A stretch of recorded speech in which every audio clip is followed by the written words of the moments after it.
Hey everybody, what's up? It's Mike, owner and builder of the Black Mercury Capri RS50. We are in our new home. Still got some unpacking to do, lots of tools and stuff. But this year, I had to do something. So I took out the gauge cluster to repair the tachometer. Now, you watch a lot of videos online. It's pretty simple. You take the Phillips heads out of the top, and you get your screws that go in alongside. But this is the killer.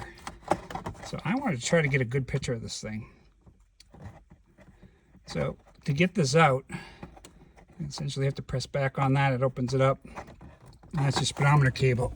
So I remember now, folks, I just moved, but I moved a few months ago. But here's what we're working on. I ended up going on to eBay, and I found another tachometer. I had to take it out and utilize this section of it here. Put it in the back. I'm going to get a picture of it here. That's what it looks like back there. Excuse me, but I wired it all up, put it all back in there nice and pretty. Now, there's your speedometer cable entrance point. And I wanted to, so that little clip just pops, just slips right over that. That's probably the hardest part. That, along with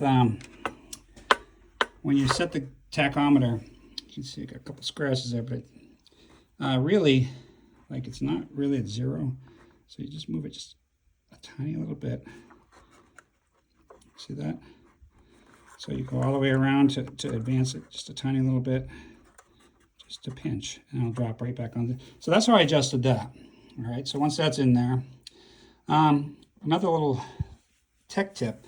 So took the dash out, took this all out, replaced the gears in here, put it all back together, and then I was looking at this.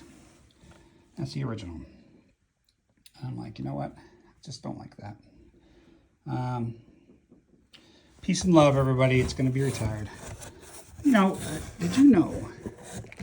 Anybody ever notice this? 4, 6, and 8. So if you go to this screw right here, you get a 4-cylinder, 6-cylinder, and 8-cylinder. All you need to do is turn that. Not a lot of people know that. So I went to LMR, got a new one. It's right here. I haven't even taken it out of the package yet because I don't want my fingerprints on it. It's going in. And another hard part, here's the directions. They're pretty good about this. Took it all apart. The last step to take apart is this one. So I pulled it out of here, and it's sitting right there. What I'm going to do tonight is I'm going to actually put this into the plastic, and I'm going to re-adhere. I'm going to glue that rod back onto that piece, put it all together. I'll let it sit overnight. I'm going to come back over here and put that all back together.